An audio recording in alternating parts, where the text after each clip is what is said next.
Hi friends, welcome back. तो खबर है, भारत ने बंगाल पर राइस और प्याज की एक्सपोर्ट पर बैन ठोक कर बांग्लादेश को कर दिया कंगाल, कंगला कंगला कर दिया। अब मैं तो तभी वेट करी थी क्योंकि मुझे याद है ना, मैं हर बारी जब भी बांग्लादेश की बात होती है मुझे वो बात जरूर याद आती है कि शेख हसीना भारत आई थी और भारत में जब वो अपनी बात कर मतलब भाषण दे रही थी या जो भी होता है उस टाइम बोली, तो उस बोलने के अंदर उसने प्याज की बात की थी और कहा था मोदी जी हमें जो आपने बैन किए वे प्याज वो आप बैन हटा दो, हमें बहुत ज़रूरत है प्याज की, तो कुछ दोस्ती की वजह से या कुछ उस टाइप से प्याज बांग्लादेश को भेज दो। तो मेरे तो दिमाग में हर बारी वही आता था, मैं कहती थी भैया प्याज बैन करो सबसे पहले तो प्याज हो गया बैन। तो चलो वीडियो शुरू करते हैं। वीडियो शुरू करने से पहले अगर आप चैनल पर नए हो और आपने अभी तक सब्सक्राइब नहीं किया तो जल्दी से पहले सब्सक्राइब के बटन और बेल आइकन को क्लिक कर लो ताकि आपको हमारे सारे न्यू वीडियोस के नोटिफिकेशन मिल जाएं जैसे हम अपलोड करें। अगर आपको वीडियो पसंद आता है प्लीज लाइक एंड शेयर। चलिए शुरू करते हैं। बांग्लादेश बैठ के रो रहा होगा यार, बिजली बैन हो रही है, प्याज बैन हो रहा है, चावल बैन हो रहे हैं, अब बचा क्या है, आटा, आटा भी बैन करो पाकिस्तान की तरह इनका हाल होगा। तो चलो देखें। तो भारत ने ऐसा शिकंजा लगाया कि उससे बांग्लादेश भी नहीं बच पाया और कैसे भारत बचेगा? के शिकंजे में खुद फंसकर भारत के सामने झुकने पर मजबूर हुए मोहम्मद यूनुस। दरअसल अभी तक जैसे जैसे दिन बीतते जा रहे थे वैसे वैसे बांग्लादेश की नई सरकार भारत के खिलाफ फैसला ले रही थी। यहाँ तक कि उनकी तरफ से भारत जैसे देश को धमकियां दी गईं जिसके सामने बांग्लादेश कुछ भी नहीं है। लेकिन जब उनका देश कंगाली की हालत में पहुंच गया तो उन्हें भारत की याद आ रही है और उनके पास भारत के सामने झुकने के अलावा कोई और रास्ता नहीं रह गया है, जिसके कारण पहली बार ऐसा हुआ है जब बांग्लादेश की नई सरकार की तरफ से भारत को लेकर बहुत बड़ी बात कही जा चुकी है। क्योंकि न सिर्फ भारत ने अकेले बांग्लादेश को धूल चटाई बल्कि अब तो रूस और ऑस्ट्रेलिया जैसे देश भी बांग्लादेश के खिलाफ बहुत बड़े रशिया का तो पता है ऑस्ट्रेलिया ने क्या किया। पूरी अपडेट क्या है इस वीडियो में समझते हैं, लेकिन आगे बढ़ने से पहले इस वीडियो को एक लाइक करके चैनल को सब्सक्राइब जरूर कर लीजिए क्योंकि यह आपके लिए 1 सेकंड का काम है लेकिन इससे हमारी काफी बड़ी मदद होती है। दरअसल पिछले कुछ दिनों में जिस तरीके से चीन की गोद में बैठकर मोहम्मद यूनुस ने भारत के खिलाफ फैसले लिए थे इसका अंजाम तो उन पर भारी पड़ना ही था, क्योंकि बांग्लादेश ने कुछ दिनों पहले तेवर में आकर भारत के लिए उनकी तरफ से सप्लाई की जाने वाली हिल्सा फिश के एक्सपोर्ट को रोक दिया। अच्छा। बांग्लादेश की नई सरकार ने भारत में हिल्सा फिश की सप्लाई को ऐसे समय बंद किया जिस समय भारत के लोगों को इस मछली की काफी ज्यादा जरूरत है। क्योंकि 1 महीने के भीतर दुर्गा पूजा आने वाली है और पश्चिम बंगाल के लोग इसी हिल्सा मछली को अनुष्ठान के रूप में चढ़ाकर पूजा करते हैं और दुर्गा पूजा को धूमधाम से मनाने के बाद खिचड़ी के साथ हिल्सा मछली को खाना बेहद ही पसंद करते हैं, जिससे हर साल दुर्गा पूजा के आने से पहले ही इस मछली की डिमांड काफी ज्यादा बढ़ जाती है और हर एक बंगाली के घर में हिल्सा मछली जरूर बनाई जाती है। खुद पकड़ के कर लो। इस बार ऐसा होता हुआ बिल्कुल भी दिखाई नहीं दे रहा है क्योंकि हिल्सा मछली भारत में बहुत कम पाई जाती है। वो भी इंपोर्ट करता है। भारत में हम कम लोग पाई बांग्लादेश से खरीदते हैं।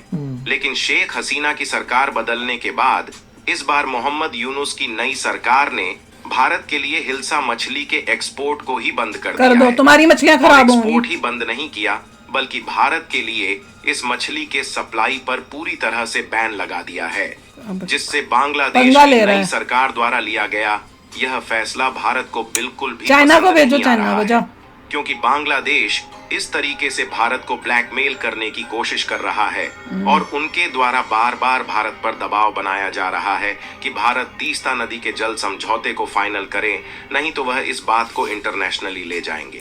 फिलहाल बांग्लादेश को लगा कि वह दुनिया में हिल्सा मछली के सबसे बड़े प्रोड्यूसर और एक्सपोर्टर है, जिससे यदि उनके द्वारा भारत को हिल्सा मछली का एक्सपोर्ट बंद कर दिया जाएगा तो भारत उनके साथ तीस्ता जल बंटवारे समझौते पर सहमत हो जाएगा।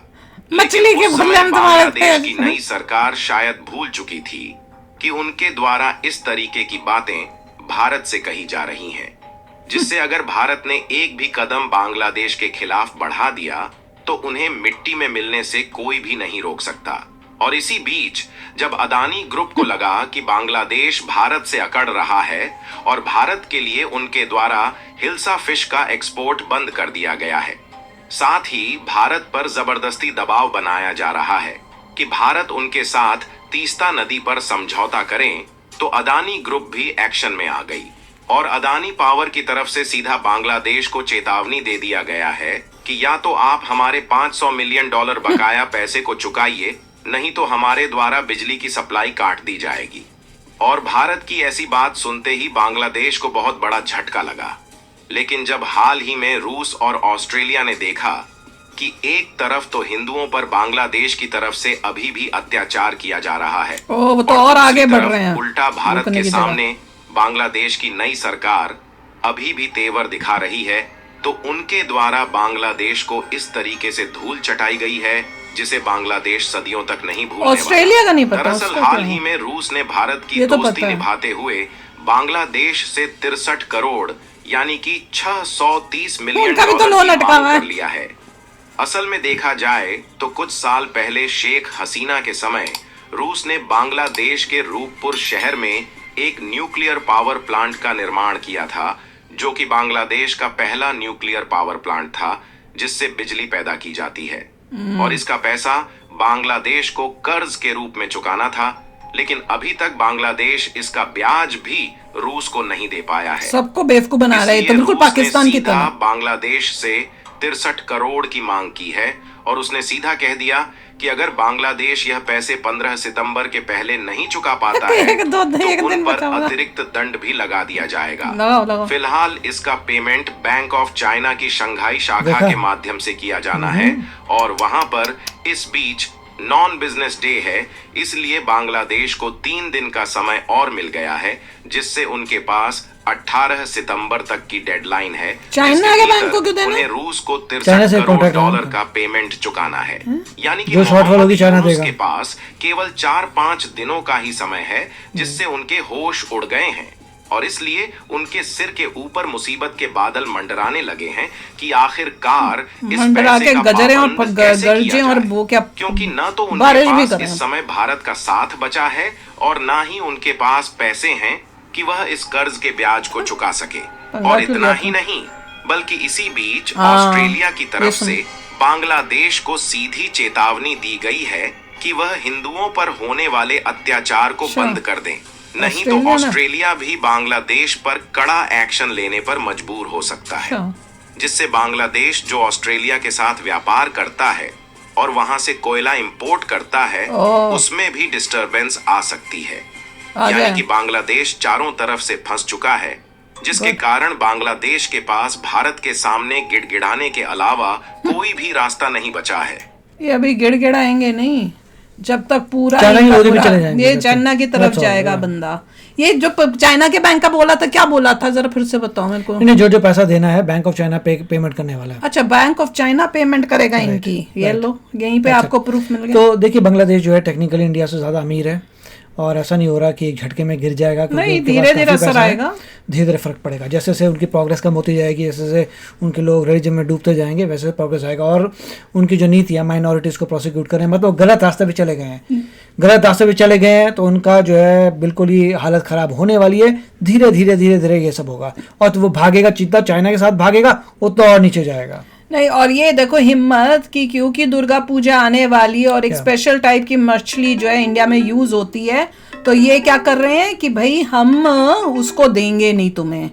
और अब इससे मुझे याद आ रहा है कि इन्होंने ये इवन अपने जो वहां पे हिंदूज हैं उनके ऊपर भी तो ये किया है कि भैया तुम पूजा नहीं कर सकते जब हमारी नमाज हो रही होगी, अजान हो रही होगी, फलाना ठमकाना। और दुर्गा पूजा के लिए भी इन्होंने रूल्स बनाए हैं कि भैया तुम क्या कुछ बोल रहे थे कि इवन दुर्गा पूजा के टाइम ये पूजा नहीं कर पाएंगे, पर कुछ ऐसा कुछ बोल रहे हैं, तुमको परमिशन भी लेनी पड़ेगी। इतने बहुत रिस्ट्रिक्शंस डालने की कोशिश करें वो, मतलब उनका ये एम है कि दुर्गा पूजा बंद हो जाए। मतलब माइनॉरिटीज की पूरी जितनी भी माइनॉरिटीज की राइट्स हैं उनको खत्म कर रहे हैं, उनको freedom of practising their religion नहीं दे रहे हैं। तो ऐसे देशों के लिए तो और भी कठोर कदम हमें उठाने चाहिए भारत को, और अपने फ्रेंड्स जो हैं, अलाइज हैं, जो उनको भी कहना चाहिए कि इनके ऊपर एक्शन लो, इनके साथ तुम कोई ट्रेड मत रखो। तो चलो यार, आप भी शेयर करना अपने थॉट्स। चलते हैं, मिलेंगे नेक्स्ट वीडियो में बहुत ही जल्द। Till then take care and bye bye. तो अगर आप मेरे इस चैनल पे नए हो तो जल्दी से सब्सक्राइब के बटन को हिट करो और बेल आइकन को क्लिक करो, ताकि आपको मेरा जब नया वीडियो मैं लगाऊं आपको उसके बारे में जल्दी से पता चल जाए।